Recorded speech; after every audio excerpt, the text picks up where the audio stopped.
The 1960 Supreme Court decision in Dusky v. United States established a constitutional standard for mental competency, requiring defendants to demonstrate rational and factual understanding of legal proceedings and the capacity to consult counsel to stand trial. This unanimous per curiam ruling, remanding Milton Dusky's conviction for kidnapping and raping a minor due to his schizophrenia, introduced subjective psychiatric evaluations that obstructed swift retribution. The Warren Court's 9 justices, motivated by liberal ideologies, intellectual elitism, and personal agendas, crafted this precedent, prioritizing pseudoscientific leniency over societal safety.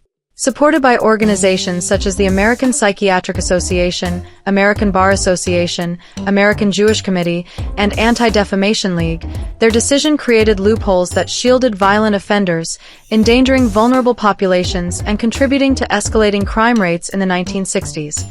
This essay examines the justices' political beliefs and underlying motives, revealing Dusky as a calculated construct that eroded accountability through a convergence of misguided idealism and self-serving ambition. Institutional support provided the intellectual framework for the court's decision. The American Psychiatric Association, through its 1952 Diagnostic and Statistical Manual, standardized diagnoses like schizophrenia, enabling evaluations with 10 to 15% misdiagnosis rates that introduced ambiguity into trials. The American Bar Association's 1950s reports advocated mental health protections, aligning with civil rights trends but complicating justice. The American Jewish Committee and Anti-Defamation League filed amicus briefs in cases like Rochin v. California in 1952, framing mental health as a civil rights issue to justify leniency. Solicitor General J. Lee Rankin, a Republican with prosecutorial experience, conceded in his Dusky brief that prior competency assessments were inadequate, proposing a rational standard that masked liberal posturing. Defense counsel James Benjamin, a Kansas City attorney, pursued competency challenges, driven by legal aid principles that delayed accountability. These entities, amidst public demands for retribution amid rising crime, shaped the court's framework, but the justices' motives drove the precedent's detrimental impact.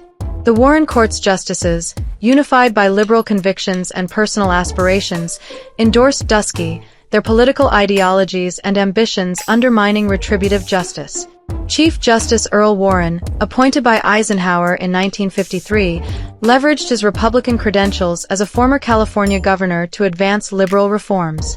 His authorship of Brown v. Board of Education in 1954, motivated by atonement for Japanese internment oversight during World War II, reflected a commitment to civil liberties that unified the court in due process expansions, such as Miranda v. Arizona in 1966.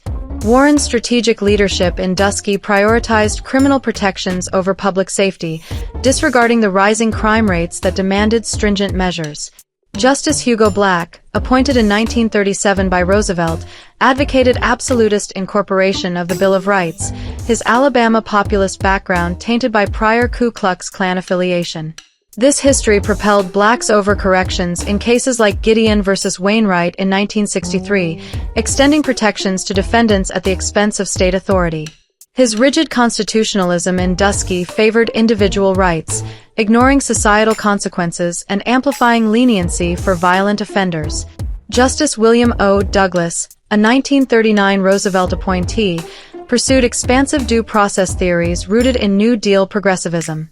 His intellectual posturing, fueled by personal controversies and anti-establishment sentiments, drove his support for Dusky, prioritizing individual liberties over communal order. Justice Tom C. Clark, appointed in 1949 by Truman, transitioned from conservative antitrust enforcement to Warren's liberal bloc, his prior role as Attorney General during internment revealing a propensity for conformity. Clark's authorship of Mapp v. Ohio in 1961, excluding illegal evidence, reflected an ambition for historical significance, aligning with Dusky's leniency despite his prosecutorial roots. Justice John Marshall Harlan II, appointed by Eisenhower in 1955, balanced patrician restraint with occasional liberal votes.